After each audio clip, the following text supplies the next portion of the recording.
Welcome to your study room. I am CJ, and this is the first video lesson related to developmental reading. This course is going to be based on Araceli and Evelyn S. Salazar, and Wilhelmina Gadmaitan's book titled Developmental Reading. Developmental reading is designed to expand vocabulary, to strengthen study habits, accelerate speed and comprehension, foster literary appreciation, and build higher level skills in critical and creative thinking. To clarify, kailangan by the end of this course, kailangan your vocabulary was enriched. Mas marami ka na dapat mga words na kayang sabihin, gamitin in sentences and define. Also, your study habits must be improved. Dapat yung iyong comprehension is also better, it's also faster. Kailangan you also develop a sense of literary appreciation, that when you're reading poems, when you're reading any work of fiction, you know how to understand it, you know how to appreciate it, as well as build higher level skills in critical as well as creative thinking. Like, say, in critical thinking, you should know how to evaluate or analyze the texts that you are reading. And in creative thinking, you know how plots are going, you understand what's happening, and that you have a very thorough understanding of the setting, of the characters, how they are, who they are, and what they do, and why they behave the way they do. And so that is developmental reading. Also, this book goes ahead suggesting that reading programs must be ideally tailored for individual students, and it must be practically designed so it can cater to a class with different reading capabilities. So what I would like you to remember in this what I would like you to take from this sentence is that there are two things that must characterize a good reading program. So number one, it must be the ideal way of developing or designing reading programs. The ideal way is that it should have the individual student in mind. So dapat we think of the student, we think of the learner as one who is responsible for building meaning, for responsible for their own learning, responsible in constructing some way of understanding the world around them. And that must be that is actually the ideal way, the ideal the ideal way of designing, of also programming these kinds of programs. Ayan. And then the practical way naman is that, syempre, hindi naman pwede na isa lang ang estudyante that is being catered to. The reading program must be practical. It shouldn't only be used by a particular kind of student. Like, it must not be exclusive. Yes, you're thinking about the individual student, pero the practical way of thinking about that student is that student has a set of characteristics that are more or less found in all students. And so that is a practical way of thinking of designing reading programs. The very first chapter of developmental reading was entitled "The Nature and Psychology of Reading." This is kind of like introduced by the following quotation from James Russell Lowell, which goes as, "Reading is the key which admits us to the world of thought, fancy, and imagination. It enables us to see with the keenest eyes, hear with the finest ears, and listen to the sweetest voices of all times." So James Russell Lowell was not treating reading as if it's just as important as all other macro skills. He is actually giving reading a special definition here. Kumbaga, tinatani niya o kaya parang binibigyan niya ng special treatment ang pagbabasa. He is treating reading as if it's a key.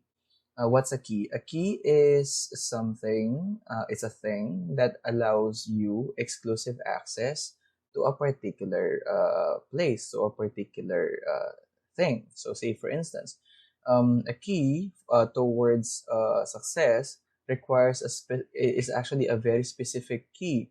Kumbaga, you cannot use other keys if you want to go to success. If you cannot use the key to success, if you want to go to if you want and I bet nobody would like to failure. Yeah. A key is specific. It is the only thing that will give you the ability to access something. You cannot use any other thing. Like say you cannot use a stick, a twig, you cannot use a bottle, you cannot use any similar thing to a key. It's just the key. Yun lang talaga ang pwede mong gamitin.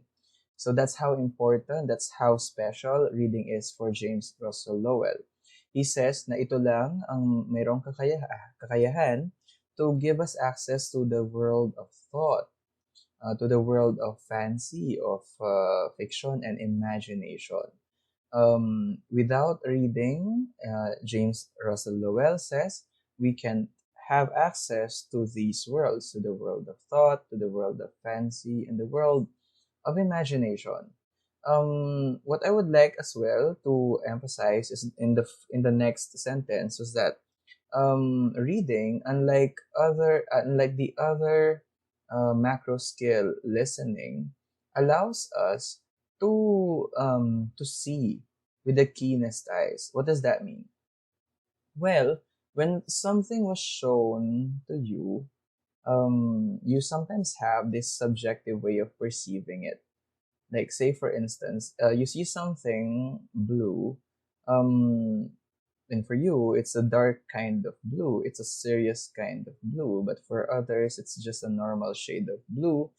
For others, surprisingly, it's a lighter shade of blue compared to the other blues that they accept as darker shades of blue. When you see something in real life, you have this specific opinion about it that may or may not be similar to the opinion of other people, and it's just a matter of perception. Like the way you perceive color might just be different from one another. The way you guys describe color that you perceive might be different from one another. However, when the words are written, they are put in black and white. What the author saw is what you will actually imagine. So it's actually quite difficult to move away from the author's description, the author's vivid description. You will notice everything about the flower, say for instance. So I think a better way of thinking about what James Russell Lowell was saying in the second sentence was this: when you see a flower in real life, you don't actually just you just actually sometimes see. That's what I mean, a flower. So that's it. Yun na yung bulaklak. End of story. Well, you might notice its color, you might notice some details. Ayun, pwede. The way it grows out of a thin stem. Okay, the color of the stem, yung kulay nung bandang, yung sa bandang center ng flower might be a darker pink compared to the areas of the petal that are radiating outwards. Maybe that's your observation when you see a flower in real life. But when you read something and it's a description of the flower and the author is really being descriptive about it, you're actually going to be forced to notice every single detail. The author is going to write about every single detail that the author would like you to notice. So maybe yung flower has these folds that makes it look younger compared to other flowers that have like deeper folds, deeper lines.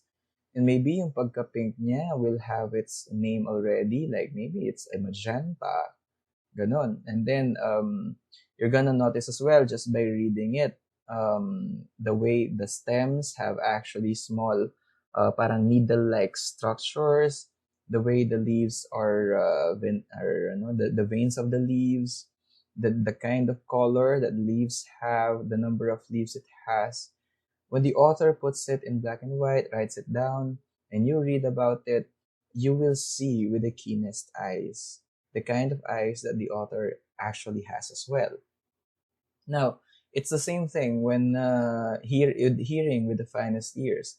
In real life, when you hear a song or when you listen to a song, sometimes you're just so focused about the lyrics. You are just so focused about the vocals. You are just so focused about the beat. But when an author writes it down and you read about it, you will be asked to divert your attention to some other finer and richer details about that song that you might have listened to in real life. Maybe the author is also going to offer something like the emotions that are being evoked by that particular sound, by the words spoken, how they were spoken, or how they were sung in the song. The author will also put emphasis on the strings, maybe describing it to be sad. You know, the usual the descriptions that you don't usually associate with sound. The author is capable of doing that, and therefore, as a result, you will hear with the finest ears. And it's quite similar as well to the last part of the sentence, listening to the sweetest voices of all times. So you see, dito pa lang sa part na to ng ating video lesson, reading, and its importance to you, and in your experience of life as a whole is being emphasized already. So I hope that you are more motivated to continue in this course. This course, the chapter is divided into several subtopics. The first subtopic is called DR1, and it's titled What is Reading? Okay, so bear with me because these are the descriptions of reading. So reading means many things to many people. So for me, personally, reading is allowing me what I read usually is fiction, like recently. So it allows me to escape time, to pass time in a very creative manner. So by reading stories, by reading poems, creative poems, and written by different authors, I escape time. Yung stress ko sa trabaho, nawawala. Yung mga ibang iniisip ko that occupied my mind. They were silenced by the voices of the authors I read about. Now, it can actually have a different definition, depende yan sa tao. It can be one of the most rewarding preoccupation of the individual, expanding his horizons and making it possible for him to partake of man's accumulated experiences and achievements throughout or through the ages. Now, I would like to emphasize on the part where reading is defined as a rewarding preoccupation of the individual and a way for the individual to expand his horizons. Well, for one, we all know that we are living individual lives. My life has details that may or may not be present in other people's lives. And so my world is just starting and ending on that horizon. So that's my horizon. That's where my life starts. That's where my life ends. Through reading, you or I actually experience living the lives of other people, that may or may not be actually real. And because one time when I read about Katniss Everdeen, I feel I feel her emotion. I felt her emotions. I felt her need to stand up and be courageous. I felt her need to be the woman who will stand up in behalf of her loved ones. That's what I felt. And then when I was reading naman about Anne Frank, the Diary of a Young Girl, what I experienced there was something quite different. I was like a spectator lang talaga of Anne Frank's life. I did not really fully empathize with her, but as a spectator, her life made me cry. Her suffering made me cry. The way I interacted with Anne Frank's words was actually out of this world. It was like I was a spectator who couldn't do anything to help her. You know what I mean? It was like when I was reading Anne Frank, The Diary of a Young Girl, and I was like bandang una pa lang na mga parts niya, I was beginning pa lang reading it. I know already how Anne Frank would die. And not because I read the last part of the book, but alam naman natin kung anong nangyari sa kanya. Well, based on maybe in my past experiences, I have an idea that she's gonna die in a concentration camp. And it's so painful to as I progress because Anne Frank was just starting to feel those feelings of a lady, to have those urges, to have those those curiosities, and it's so crushing that I know that she is never gonna be able to experience those. So it's just like my life is one story, and when I was reading Katniss Everdeen, when I was reading Anne Frank, I experienced I was able to see horizons apart from mine. I felt them. I also felt for them. And it's like I did all of that simply by holding up a book, drinking coffee, and just staying and, reading in only one place. I was able to explore times I was not even born on. You know what I mean? Worlds I was not born into. It's expanding your horizons when you're reading. And by doing that, by reading, we are also capable of partaking of man's accumulated experiences and achievements through the ages. We're able to experience the humanities, the highest points of man, and the lowest points of man, all of the things that makes man tick, our failures, our successes, the times when we committed a mistake, we committed mistakes by reading about our history, by reading anecdotes, by reading about articles from the past, by reading biographies and autobiographies. We partake of man's accumulated experiences, every single thing man was able to do, our kind, our race was able to do through the ages. We partake in that. We share an inventor's curiosity, an inventor's dream through their autobiographies or biographies.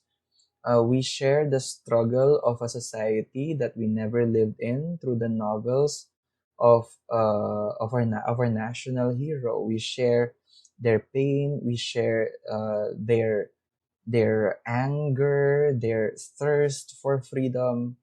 and it keeps us alive. Something inside us was being kept alive, like nationalism is being kept alive, like romanticism. The romance inside us is being kept alive simply because we know how to read. The next point is that reading is an active dialogue between the author and the reader and is the basic tool for learning in all subjects. Let us first discuss the first part of this sentence. It is an active dialogue between the author and the reader. As a reader, um, as a beginning reader, sometimes you just, read the words and understand what they mean and maybe form some image in your mind. Maybe that's it. That's fine. But in my experience, as I continued reading, I actually felt sometimes that I am escaping my own reality and I am diving into the reality of the book that I am reading. And I must admit that after that, actually, again, though, I must admit that myself being into stories even when I was still very young helped me out to become a better reader when I actually tried holding a book and reading it. What do I mean about that? When I was so young, I used to read these stories coming from elementary school books that I think my older sister borrowed or were lent uh, by the elementary school that she went to. So we actually went to a public elementary school, and those books were really old. They were already worn, and then yeah, I was reading some of the books that she would bring home, and I was just really young because she was I think yeah she was 5 years older than me, and I was not going to school yet. So whenever she has a book, I would like get one or borrow one and immerse in it. I remember myself be imagining the gamu gamu. I remember myself imagining the bahay na bato, and I would be actually horrified about it, even though the graphics that I would be presented with was simply this really rough black and white graphic of what looks like a stone house. I mean, a house made of stone. I would be horrified. And then with the gamo-gamo, I would like always imagine because you as kids kasi we would sleep with with lamps, yung mga literal na lampara. Ayun. So as kids, we had that. And I would imagine that in our real lampara, there would be a gamo-gamo flying around it. Ayun. And then as I grew up, I would be so thrilled by my own imagination. Say Pokemon when I was watching those, even Dragon Ball Z. I even like projected them to be real events, like and real abilities. Like when Goku, or I think was that Gohan, was being taught how to fly, it was like I was also being taught how to fly. So I was like focusing and I was trying to fly. I was trying to levitate. And then Flame of Recca, I was like imagining that dragons were real and that you simply have to have a tattoo to conjure a dragon. Now, when I grew up and I began reading, it was not too hard for me to advance it and to advance in it. I actually um, would immediately dive into a world of fiction, into a world of imagination, and understand how the characters were feeling. Kumbaga, I only spent a couple of moments trying to get a grasp of reading, and then it felt like the author is talking to me directly. I always feel like that. Like right now, I'm reading Canterbury Tales again, and Geoffrey Chaucer was like in the room with me, and then Hanning, I think the surname was Hanning, yeah, who translated Chaucer's words into modern English, was talking to me. Chaucer was there to assist me with the translations because there were times when it's like this. So, to give you a bit of a background, the Canterbury Tales version, the book that I am reading right now, both presents me with with the Middle English and the Modern English versions of the tales. So, sa may bandang right na page of part ng spread, sa may bandang right, Modern English, sa may bandang left, it's the Middle English version. And then there were times when the word was speak in modern English, but it's supposed to be spak in Middle English. And when you encounter it, like halimbawa, in the previous line, it's back. Since it's a poem, that may rhyme. In the previous line, it's back. And then in the next line, it's speak. It seems like after reading a couple of pages, I already know that it's supposed to be SPAC, but it was translated to modern English, so it's supposed to be speak. You know what I mean? Ayun. So it's like in the room, um, Hanning, the translator into modern English, was talking to me, and then Geoffrey Chaucer himself was in the room helping me out with the translations and helping me make sense of the words that were used and were translated into modern English. It is also true that it is a basic tool for learning in all subjects. In science, in history, in even mathematics, we are being told how to read equations. An equation is a mathematical term for a sentence. Very well. So in a chemical equation in science is also a sentence, and for us to be able to make sense of it, we have to know how to read it. And thus, reading is actually a basic tool for learning in all subjects. Now, apart from that, we can actually say that it's not just reading. Maybe we can also say listening. However, we have to remember that though audio technology is already or relatively old at this point, we have to admit that the most ancient sources of information were not recorded as audio files. They were not recorded as audio files. You can't really listen to them. The Rosetta Stone, the glyphs, the stones we found, the cave paintings, the codes, the laws that were written before, they were preserved in the form of something that was written. And for us to access those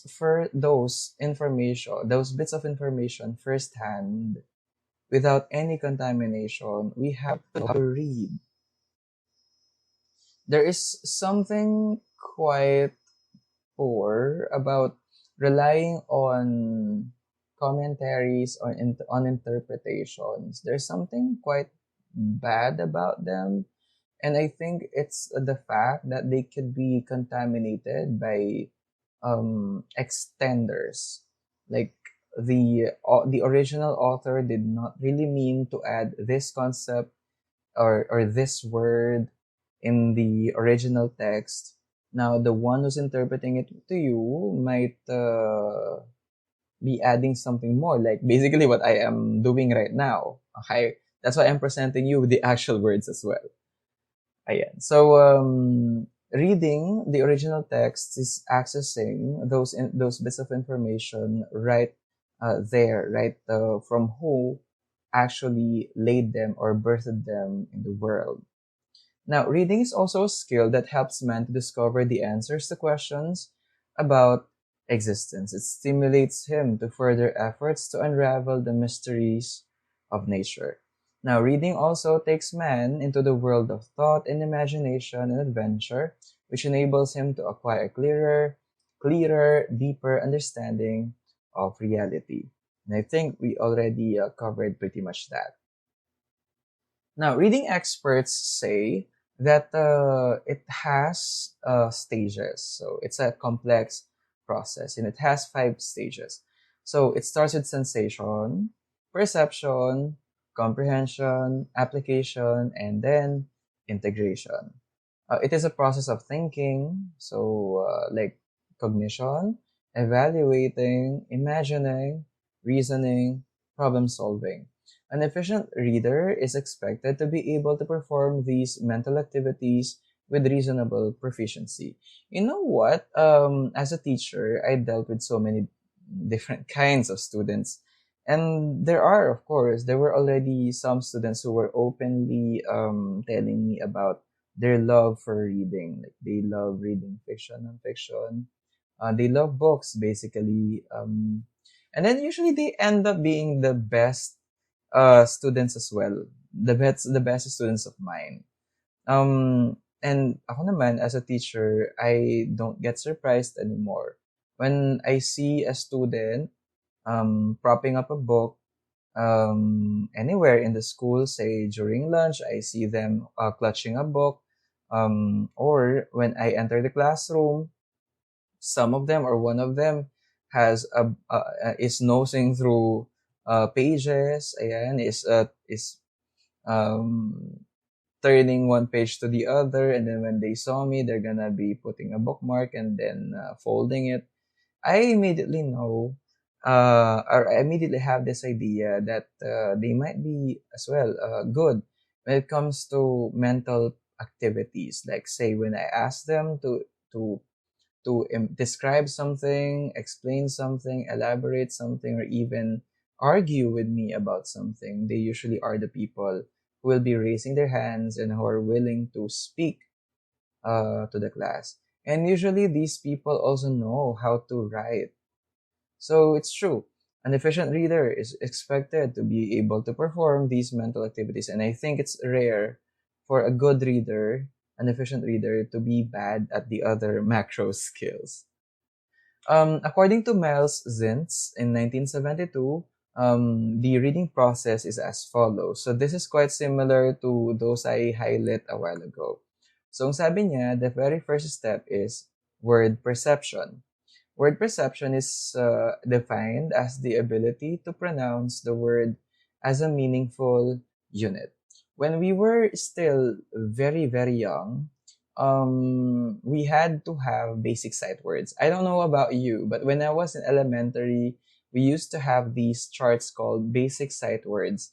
And then as a class, we will be reading them. So say, for instance, words that have the same number of syllables and have the same sound. Say, bat, cat, mat, pat, those basic sight words. Ayan. And then I think that was just exercising us to pronounce those words. And after pronouncing them, we would be required to bring a dictionary and define some words. And then, that is making the words meaningful in the process. And then we'll be using them in sentences, and then they will appear in our examinations. It's actually a really long process, pero I think it was all worth it. So that's the first step, like basic sight words, word perception. That's the concept. The second one naman is comprehension. This skill is defined as the skill that is making individual words construct useful ideas as they are read in context. When we were asked to use the words that we were reading individually in a sentence this time, we were actually being asked to think of a context where they would make sense. So say for instance, if we were required or asked to use the word lonely, we are of course going to put in mind that lonely is an emotion, and we have to make sure that we use some elements in the sentence that have the ability to feel. So say for instance, Martha feels lonely. Yeah. So it's like that. So after being introduced to how the word looks like, its spelling, its basic definition, we would be asked to use it to think about a context where the word will make the most sense. It won't make sense if we are going to say that tonight I got two lonelies. I got two pieces of lonely. Like, that doesn't make sense, right?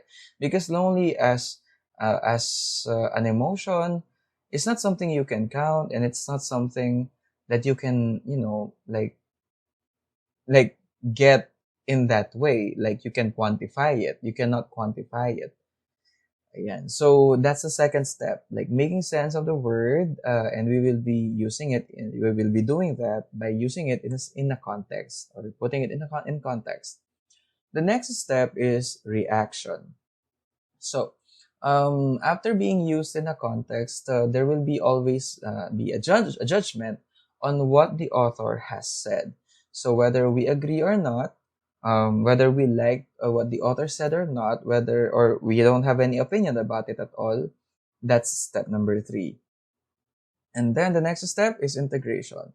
It is the ability to assimilate the idea or concept into one's background of experience so that it is useful as part of the individual's total experience. Now let's talk about them one by one.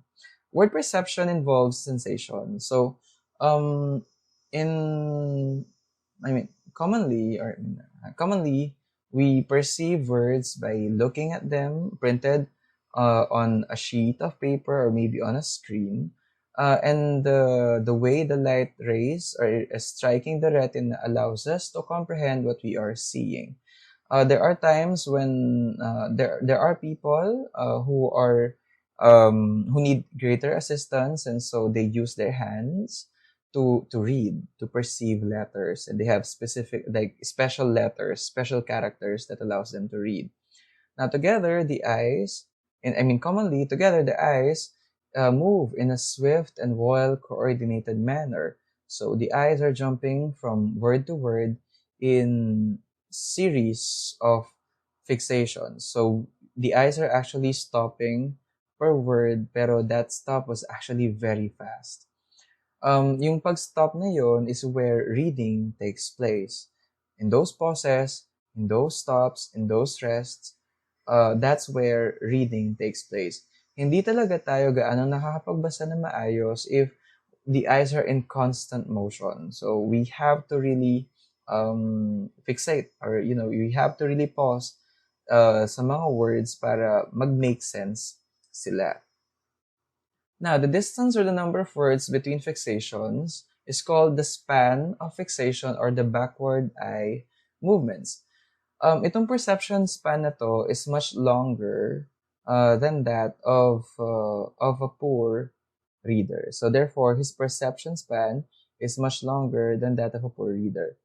Um, let's make sense of that. Okay, word perception also involves the identification of the printed symbol and the meaning intended by the author. I think what that sentence is supposed to mean, and I think I just miswrote it, ayan, is that kapag halimbawa, mas matagal yung fixation, mas ibig sabihin nun, medyo, poor yung ability ng reader to read. So, yes, low reader siya. When a person has shorter fixations, um, that means they are better at reading. They are quite proficient already in reading. Now, word perception involves the identification of the printed symbol and the meaning intended by the author. Halimbawa, kapag yung nakasulat ay CAT, which means cat or pusa, ang mismong reader, syempre, hindi naman niya iniisip yung cut or yung cut as in gupit or putol.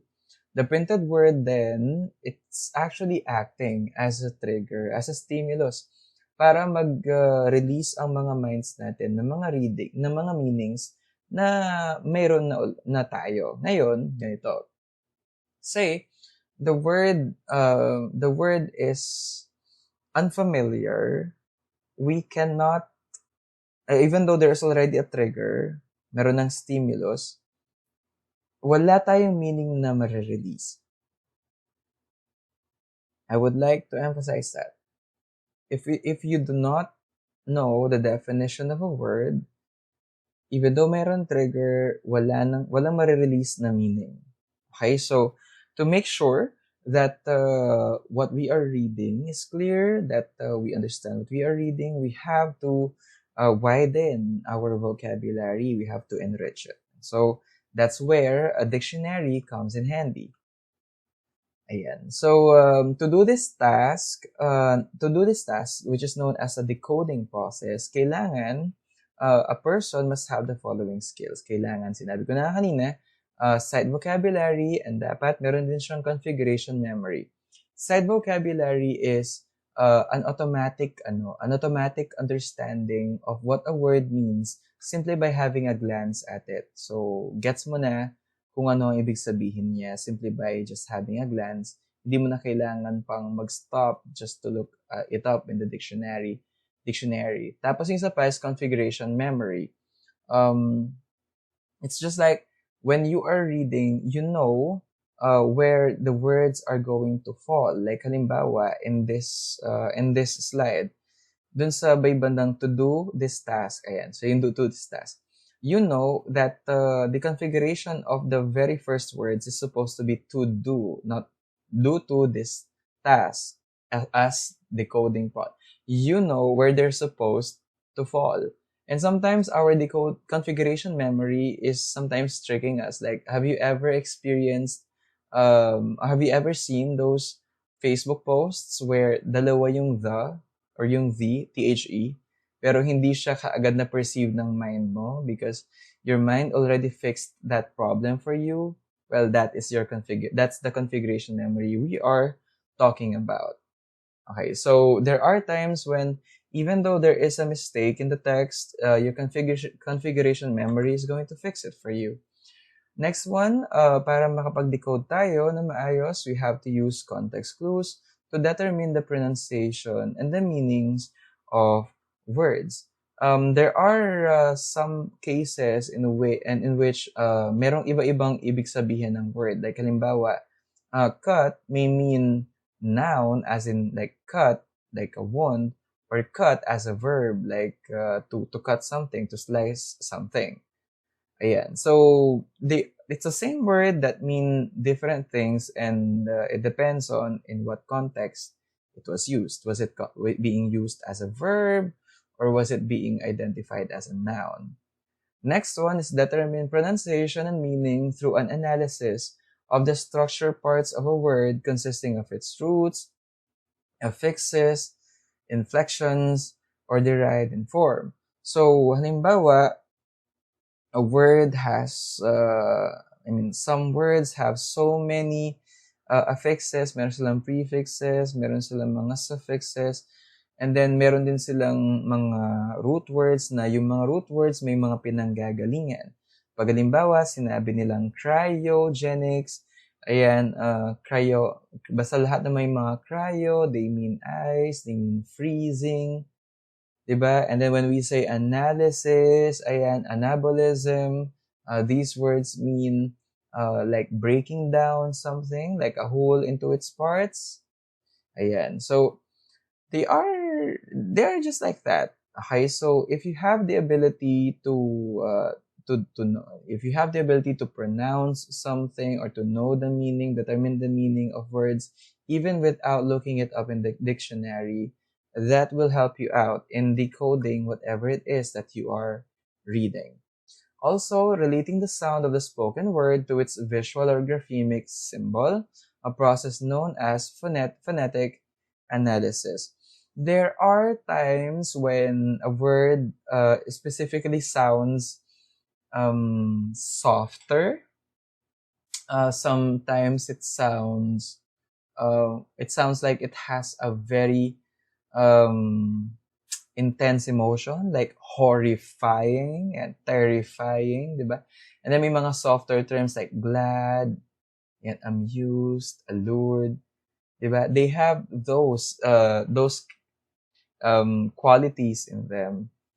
Ayan. And those will also help you out in the decoding process. And lastly, a good reader must be able to use a dictionary to determine pronunciation, meaning of words that are resistant. Ibig sabihin nito, mahirap silang i-analyze through the use of other skills that were already mentioned here. So, that's for the first step, word perception. The second step is comprehension. It is requiring the fusion of meanings of separate words into a chain of related ideas. Literally, kailangan, one, reads to understand the passage. Yung main thought, yung mga detalye, yung sequence, as well as the directions that must be followed. The implied level involves making inferences. Kailangan, the reader also senses the relationships of the events, of the characters, of the specific moments in the plot. Kailangan the reader also is capable of drawing conclusions and recognizing the purpose, the tone, and the feeling of the author as they were writing uh, that down, or maybe the tone, the feelings, the feelings of the characters. Ayun, as their events or their descriptions are being written down. Itong mga skills na to, they will be helping the reader grasp the total meaning of the passage. They will surely help you out in clarifying how those characters were feeling at that particular moment. Now, after comprehending, after being able to interact with the text, there will be some kind of a reaction. May mga ganito tayo, may mga opinions tayo. We are judging the accuracy, the quality, and the worth of whatever it is that we are reading. Itong mga judgments na to are a result of the critical reading, and experience. They're also on an emotional level, requiring value judgments. They are requiring background experiences and the ability to recreate sensory images. Now, an example that I would like to share in this step is the fact that I attempted to read 50 Shades of Grey, written by E.L. James, 3 times. The first time I tried to read it, I finished around half of the book. The second time I attempted to read it, I finished around 75%. And then the last time I read it, konti na lang na pages actually, patapos na ako, pero I did not finish it. Why was that so? In terms of accuracy kasi, yes, it is so, I think, accurate. When it comes to its themes in sex, I think it's accurate. However, for me in my opinion, on an emotional level, diba? So, in my own background experiences, in the way I judge the text, in terms of quality, I was, kumbaga nasuya na. That's my term. Naumay na ako doon sa, I don't know, maybe you love the book, and I am so sorry if I'm sort of like shitting on it right now, but I'm telling you, okay, this is an example uh, of how a person's background experience and a person's value judgments are going to affect step number 3, reaction. It's just that for me, masyadong marami, masyado nang nakakaumay, and masyado ng kumbaga sobra ng intensity nung mga scenes na involved yung theme, yung main theme niya at that particular time, yung sex. Ayan. Between Anastasia Steele and Christian Grey. That, 3 beses akong nagsawa. Okay? 3 beses ako nagsawa kakabasa ng librong yun. I really wanted to finish it the last time that I read it, but hindi ko talaga siya kayang tapusin because, that's my reaction. That's my my mind's reaction, the reader in me's reaction to what I was reading. So that's step number 3. One's reaction is also affected by culture. Our reaction toward divorce and free love is different from the reactions of the people of Western countries. Ang kultura natin controls the quality and the quantity of experience that are available to the reader. Thus, experience becomes the foundation stone of the reading process. I'm not talking about experience naman, no. Kumbaga, I was relatively young when I was trying to to read.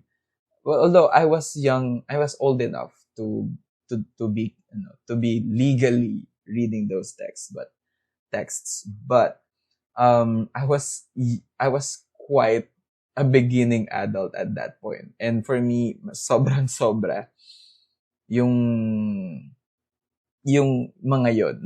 Okay, you know what I mean. And the last one is integration. For this, assimilation or integration is determined by the reaction of the reader. So yung mga ideas, if they were accepted, they will become part of his total experience, and they are integrated with all previous related experiences. What I would like to share here, or what I would like to emphasize here, was how we, even though hindi natin personally kilala yung mga authors na binabasa natin, they become parts of us as well. Kumbaga, my friend Marjorie said this once. We are the sum total of the people we interacted with. And since in reading, through reading, we interact with authors, in a way they also affect us in some special and specific ways. They affect us. I don't know about you, but the authors that I read in so far in this lifetime affected the way I perceive the world. Yeah.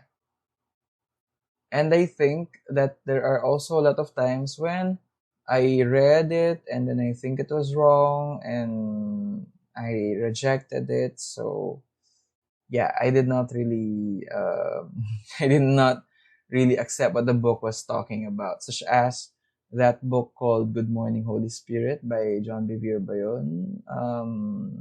I don't, even though I was a Christian pa rin back then when I was reading it, I didn't agree with so many things about it. I didn't agree with it.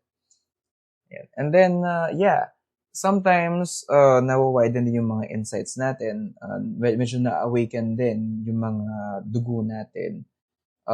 Say for instance, when I read A Walk to Remember, as well as other related books na may mga namamatay na mga characters,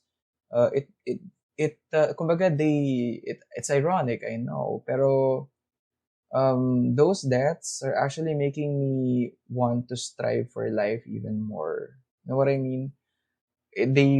Those deaths inspire me to live my own life, to maximize my talent, to go ahead and seize the day. Ayun. So it's like that. That's the effect of that. Integration also involves applying ideas acquired in problem solving.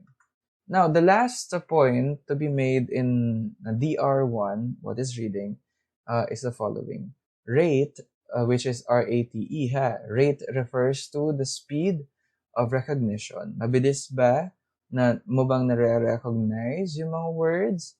Mabilis mo rin bang naiintindihan yung mga words, yung mga string of words na binabasa mo? Do you also develop reaction immediately? Ako ganito, napapansin ko, when I'm reading something and wala akong nagiging parang emotions or feelings towards it, hindi ako wala akong nai-imagine, wala akong na-feel about what I was supposed to imagine, that means I'm not reading it well. That means I might be distracted.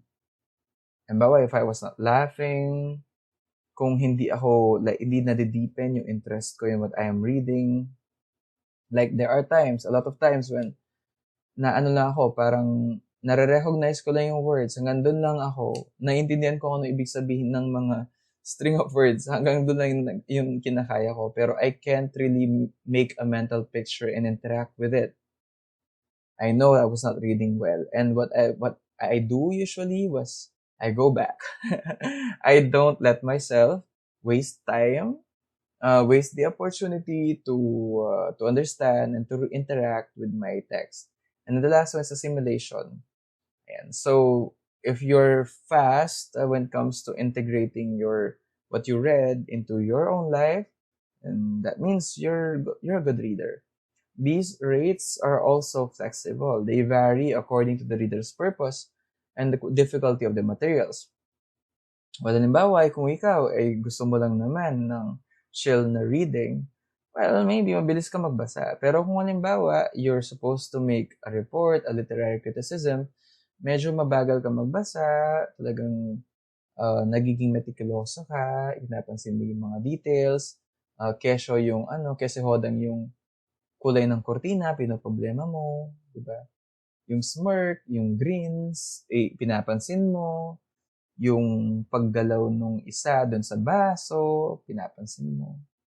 Ayan. So, you're gonna read quite slower. And if halimbawa yung material is mahirap, halimbawa you're reading Geoffrey Chaucer's Canterbury Tales pero in Middle English, where I'm actually saluting you because I think Middle English is so difficult to understand. Kung halimbawa ay sanay ka sa Modern English. Ayan. So medyo mahirapan ka, matatagalan ka. And if you're not very familiar with the language that you are reading. Ayan. And that's it. This is DR1 of the very first chapter of Developmental Reading. I am CJ and I'm hoping that you learned something in this video lesson. I'll see you in the next one. Had fun.